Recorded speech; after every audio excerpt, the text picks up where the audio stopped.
زایه ترین انسان دنیا اومده تا باهاتون چند کلام حرف بزنه و با اینکه اصلا لباسش و شلوارش به هم دیگه نمیخوره. بله،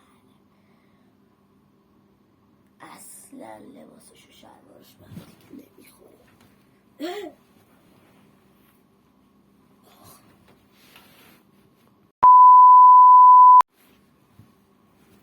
سلام دوستان و کسی که قرار این چنل رو ساب کنن، چه خبر؟ حالتون چطوره؟ عشق منید، همه عشقمید. بچه ها خواستم یه حرفی باهاتون بزنم که خیلی خودم براش ذوق و استرس دارم. از نظرتون چیه اونم؟ 20 ثانیه بهتون مهلت میدم تا فکر کنید. بذار 30 ثانیه شه. 50 ثانیه که شد این ویدیو. بله،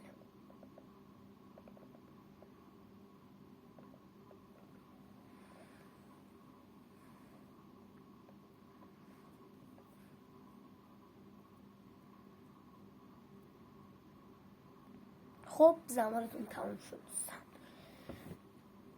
اگر حد زدید که حد زدید، ولی من بازم واسه کسی که حد نزدن میگم، حدس نزدن میگم.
بدونن که زندگی من تغییر کرده. من چند روزی است که اذیت شدم به خاطر اون. اگه ویدیویی که گرفتم با دخترم یه نچسبم دیدید میفهمید که یه اسمایی توش برده شد، حالا بارون اینا، و میدونم که الان دارین فوشم میدید تو دلتون که هنوز اسکول تو بچه‌ای به سنی نرسید که بخوای از این حرفا بزنی، اما خب سن نداره واقعا، چون سخته. عشق در هر سنی هست و خیانت هم دردناکتر، و آرزو میکنم که دیگه هیچ وقت نبینمش. بله، من الان نمیخوام بگم که دخترها بدن یا همه دخترها نچسب و اسکول و اینن. دخترای خوبم پیدا میشه، پسرای خوب. اگه دختری پسر خوب است، اگه پسری دختر خوب است. فکر نکنید که مثلا یک پسر بده بهتون خیانت کرده یا ریده داخل زندگیتون، بقیه پسرها هم گندن. من خودم از این پسرام که اصلا من هر وقت با یکی دوست میشم بهش وابسته میشم، همیشه خوبی بهش میکنم، اما خب بعضیا جواب خوبی با خوبی نمیدن و اینه که مهمه. و خواهم بگم که همیشه لقمه درستی رو تو دهنتون بذارید، چه پسری چه دختر. ولی دیگه نباید اگر مثلا زندگی قبلی داشتید که مثلا یه قلنجه و چیزا میشون، اگه مثلا یه زندگی قبلی داشتید که داخل زندگی هستید که یکی بهتون خیانت کرد یا پر از درده، اون زندگی مثل یک کاغذه که کاغذ املاس میمونه که همش غلط املایی باشه. بله، شما باید اون کاغذ رو پاره کنی یا مچاله کنی، بندازیش تو سطل آشغال تا ساعت 12 شب، رفتگر یا حالا اون ماشین آشغالی بیاد جمعش کنه. بله، اینه که مهمه. اگه زندگی قبل داشتید که بد بوده، بسپارینش به گذشته و رهاش کنید. اصلا بهش فکر نکنید و حذفش کنید، ببندید پروندهشو، که اگه فردا روز مثلا با یکی دوست شدید، حالا دختر باشه پسر باشه یا مثلا یه اتفاقی افتاد، به اون موقع فکر نکنید و احساسی نشید یهو. پس اون زندگی رو بندازید دور و یه زندگی جدید درست کنید. میدونم یادتون میمونه، اما خب با گذر زمان همه چی از یاد، مثلا با گذر زمان آدم سنگدل میشه، یعنی دیگه حتی مغزش رحمش نمیاد که اون موقع یه احساسی به اون زندگی گذشته مثلا نشون بده. من نمیگم که خودتون رو تغییر بدید، زندگیتون رو تغییر بدید، زندگی رو عوض کنید. فقط خواستم اینو بگم که خیلی ذوق دارم. بله، ذوق دارم. یس. بله، فردا هم یک ویدیو دارم. اصلا بچه ها فردا پلین گفتم، استارت ویدیوهای اصلی شروع میشه. من خواستم چند تا ویدیو بزنم فقط واسه اینکه چنل خالی نمونه، اما بچه ها از فردا بعد، البته من چند روز زندگی رو انداختم دور، اما از فردا بعد رسمیش میکنم، بهش فکر نمی کنم. این دیگه زندگی جدید میسازم، پلهاشو خودم میسازم که اطمینان داشته باشم بهشون، نه اینکه بذارم پلهاشو یا کلا زندگیمو یکی دیگه بسازه. البته پدر مادر اینا نه، پدر مادر خانواده اینا اصلا من یاد فکرتون رو چی نکنید که به اونا اعتماد نکنید. اونا صد همیشه مثل کوه پشتتن، حتی اگه بهشون خیانت کنی. بچه ها اینو بدونید، نذارید مثلا کسی مثل دوستات یا مثلا کلا دوستات یا مثلا کسی که نمیشناسی زندگی تو رقم بزنن. میتونن اونا تو زندگیت باشن و میتونی تو زندگیشون باشی، میتونن یک فرد مهمی از زندگیت باشن، اما نذار اونا پله ها رو بسازن برات. خودت تلاش کن که اطمینان داشته باشی به پله ها. هر وقت یه پله رفتی بالا، پله نشکنه زیر پات، چه چوبی باشه چه آهنی. بله، خودتون بسازید که خودتون بتونید ازش برید بالا و اطمینان داشته باشید بچه‌ها. و میخواست و اینم بگم که نظرتون هیچ وقت به دوستاتون و خانواده‌تون و اقوام نزدیکتون، کلا هر کسی که بهش وابسته اید، عوض نشه. اینو فقط خواستم بگم که عوض نشه بچه‌ها. میتونن اونا دوستات فرد مهمی از زندگیت باشن، اما نباید اونا واسه زندگی شما تصمیم گیری کنن. نباید بگن که این خوبه این بده. نباید بگن که اینو مثلا نیار خونت ولی منو ببر مثلا با هم بازی کنیم.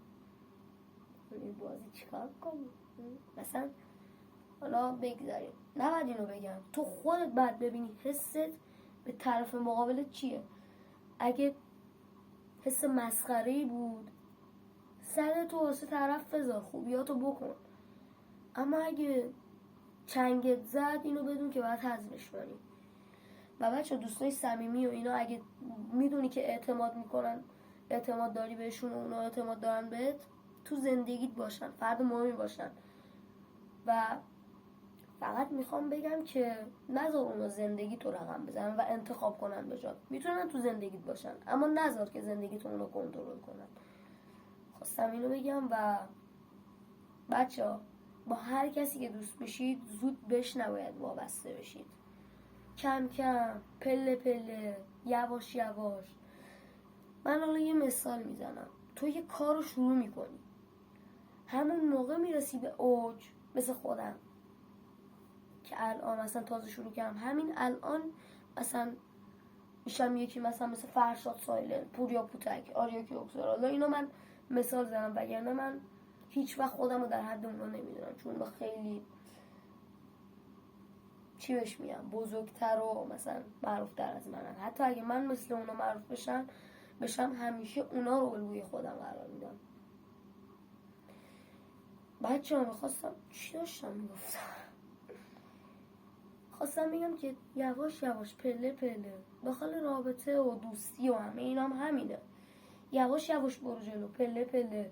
از یه شاخه گل شروعش کن و به یه بسته گل تمومش کن. منظورم این نیست که یه بسته گل بخر دیگه دوست باش نباش. تو اولین مثلا دوستی یواش یواش خوبی کن، خوبی. اونم طرف مقابلت اگر واقعا یه انسان باشه، میگه این آدم خوبیه چون به من خوبی میکنه. نمیگم که هر کسی به تو خوبی کرد زود باش دوست شید. آدمای پست هم زیاد است. اول طرف مقابل بشناسیدش که بفهمید که از زندگیش سر در بیارید یه جوری، نه چیزای شخصش رو بپرسید، کلا بفهمید که بعد باش دوست شید. فقط خواستم بگم که زود به هر کس وفادار نشید، کم کم، پله پله. و بچه‌ها من الان میام. بله بچه‌ها، حرفام تموم شد و خواستم بگم که خیلی ذوق دارم و یکم استرس هم دارم، اما اعتماد به نفسم همیشه بالاست. و میخواستم بگم که بله، خیلی نمیدونم چرا انقدر ذوق دارم. همیشه با خودم فکر میکنم که من یک یوتیوبر بزرگ میشم، تا وقتی بهش فکر میکنم تا واقعا بشم بچه ها. و خواهم بگم که زندگی قبلی من که اصلا نمیدونید چیه، ولی خب میخواستم بگم تموم شد.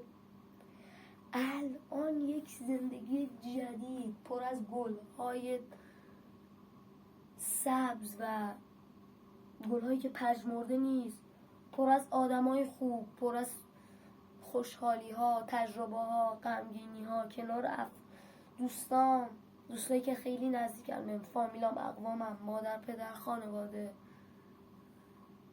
حرفی نمیمونه دیگه. فردا می ویدیوی گنگ و باحال داریم با دختر خالم که تو دسپوله. بله، نمیگم چیه ولی خب خیلی باحاله. تا ویدیوی بعدی، گودبای.